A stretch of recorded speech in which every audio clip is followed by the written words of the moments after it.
This is WVUA News special coverage of the BCS National Championship.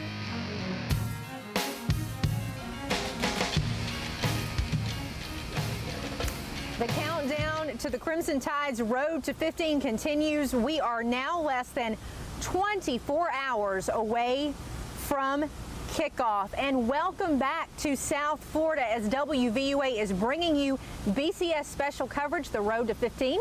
I'm Terry Brewer. And I'm Laura Brooks. We've had a great time taking you along for this great adventure. A lot of you are watching us at home and not able to enjoy this South Florida experience. The next time you see us after tonight, we'll be at Sun Life Stadium. Yeah, we sure will. And today, the coaches had their final pregame press conference. It's hard to imagine we're already at that point. Sports Director Gary Harris joins us first tonight with a look at that. Yeah, and it's been intense the last couple of days. Nick Saban did an entire hour yesterday at Media Day at Sun Life Stadium. Then he walked in to do a 30-minute press conference this morning, and the first thing he said was, I really don't know what I can say today that I didn't tell you yesterday.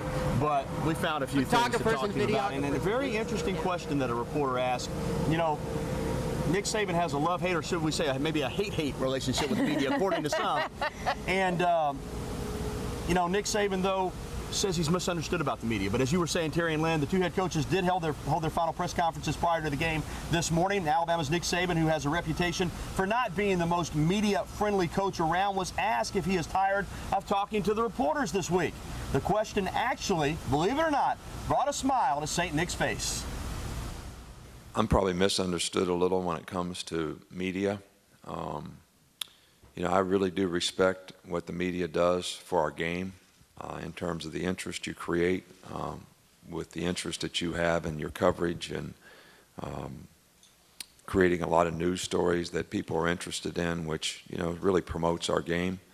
I really appreciate what the media does and the self-gratification in a positive way that you create for the players who work hard to play the game. So I really have a lot of appreciation, for that.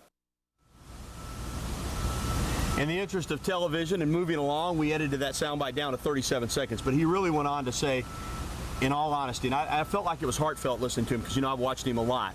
He said that he really is misunderstood when it comes to the media. He made a point to tell everybody that he appreciates the job that we do, giving the players an opportunity for positive self-gratification when they do well.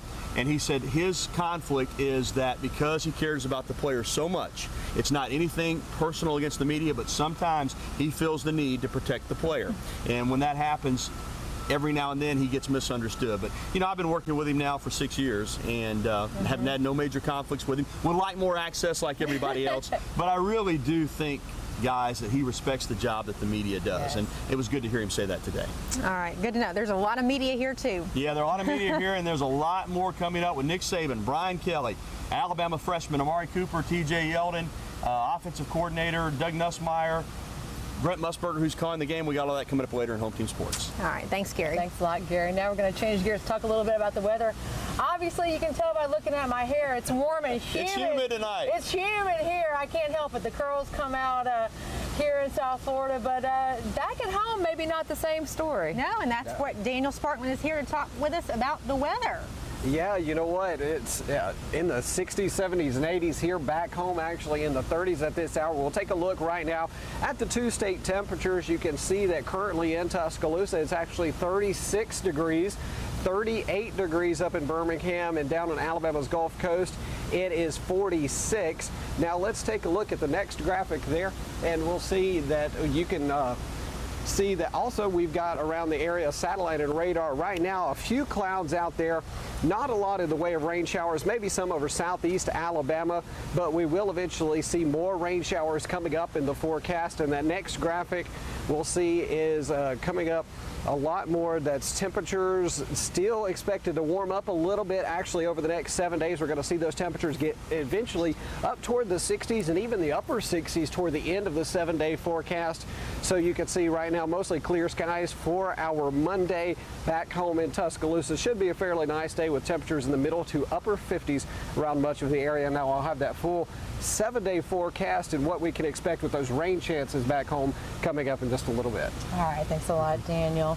Well, a man who's been a part of the University of Alabama Athletics Department for so long, since back in 1958, Athletics Director Mal Moore, actually has, you may not realize it, very close ties to Notre Dame. That's exactly right. Our own Jennifer Edwards sat down with Coach Moore recently to talk about a number of topics like playing for Bear Bryant and what it was like being a part of his coaching staff, and also his thoughts about UA's football program this year. But more specifically, Coach Moore talked about his time coaching at Notre Dame. Most can't believe it, really. You know, they would just had forgotten or whatever, but always they end up asking what it was like and compare the two programs. You know, they're very, both athletic programs have the great history, the great tradition, great name, and that's what is so attractive about this game. Notre Dame and the Crimson Tide, and so it'll be an exciting night. And be sure to join us tomorrow at 5 o'clock as we continue our special coverage on the road to 15. We'll have an extended version of that interview with Coach Moore. Really looking forward to that. Yeah, it's going to be very interesting. Lots of live coverage planned for tomorrow. Meanwhile, back in Tuscaloosa, sporting goods stores are helping the Tide fans gear up for the national championship game. WVUA's Tommy Townsend went behind the scenes and shows you the best kept secret at Academy Sports and Outdoors. Academy Sports Manager Corey Earp is on a mission. He has access to some very special Bama gear.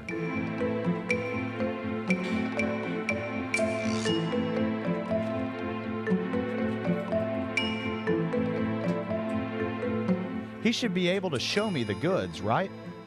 No, we cannot open the boxes until after the game. Because of their agreement with Nike, Academy has strict orders to keep these boxes full of national championship apparel closed. It's almost like something out of a spy movie. I guess you could say it's similar to that because we have to keep it locked up, keep it locked away, keep it sealed until the event Alabama does win. But what if they lose? We're just told that the merchandise is destroyed. That is all they will tell us. Earp tells us that everyone at the store is anxiously awaiting the night they can finally open the boxes. As we will have the front of our store set up where customers can come in 20 to 25 at a time. We will have everything laid out on tables, grids, so they can just walk through orderly fashion, get what they need, and get through our registers. Once they do win, we can just take it, rip it open. It's just as much fun for the employees as it is for customers to be able to get it out there, have fun, interact with the customers coming in the store. Many Bama fans who are shopping for gear to suit up for the big game say the anticipation is the best part, and the sales will benefit both retailers and Crimson Tide fanatics. It just sort of adds to the mystique, because even, like you said, even the players don't even know it. Part of the excitement is just for the fans is knowing what the unknown, I guess. Oh, that's pretty cool. I just feel like the second we win the national championship, which is going to happen, I feel like this place is going to be packed, and they're going to, bust down those doors, and everybody's going to come in here and spend a lot of money and buy a lot of good stuff. And we also want to mention, if Alabama wins, Terry, Alabama Express right there on the strip will be open with all that Bama gear right after the game. So they're going to stay out late just to make sure everybody can dress up in the crimson and white. Yeah, a lot of Alabama fans hoping to be up at midnight. After the They'll game. be glad to do it, right? A popular attraction here in Fort Lauderdale is the world famous Jungle Queen riverboat. And you know what? It being a tough assignment, Daniel Sparkman said, you know what? I think that might be an assignment that I'm qualified for. I raised my hand very rapidly for that one. Yeah, he was ready to go on You were ready to go, right? I was, and it was really a good time. A 3-hour tour. I was a little worried. A 3-hour tour. Thought we might end up on Gilligan's Island or something, but it really was a good time. Thousands of people every year go on the Jungle Queen and get to go down the New River and just experience all of Fort Lauderdale and all of the big mansions and yachts, and just really get to have that experience that I really say everyone needs to take. Hi there, welcome to Jungle Queen. How many? One. Okay, if you could please stand on the ramp right behind the life raft and until you're boarding. Right there, perfect. All right, smile over here. 1, 2, 3. Thank you. Thank you, enjoy your cruise. And like that, you're aboard the Jungle Queen and ready to set sail for waters unknown. The journey takes you from the Bahia Mar Marina to the New River. The day cruise and the way of the people, there's such a diverse group of people that they want to know some of the history. They want to see some of the houses. A lot of them want to see where movie stars lived. The big corporation owners like Wayne Huizenga and Chuck West. And you put all of those homes together and you get more than $1 billion worth of homes and toys. $11 million mansion and his nice $9 million yacht. $60,000 barbecue pit. The vacant lot sold in 3 weeks for $5 million. And an $8 million mansion with a nice home for sale, $8.5 million. There is also a night cruise for those looking for a nice dinner experience. The dinner cruise this time of year, because it's night when you get underway, we have to use a flashlight. It's almost the same thing. We hit the same houses, but we've got the long-standing joke in the state of Florida with the bridges. Try and make it a little bit more light and airy, and also build the people up for the food. Now, Captain Lloyd told us that the food that they get on that dinner cruise is actually some of the best in Fort Lauderdale, and he said it's been that way for the entire time, the whole 75 years that the boat's been in existence. But you know what, we couldn't show everything during this short little story, so I just wanted to mention some of the other things that we saw. I told you guys about it, Steven Spielberg's yacht. Wow. And also for Bama fans, saw the former residence of the one and only Nick Saban. He's not very far from where we're sitting. No. I mean, just right around the corner here. Right, it's not far at all. Yeah, so definitely a very good time, and if you guys ever make it to Fort Lauderdale, it's definitely worth checking out.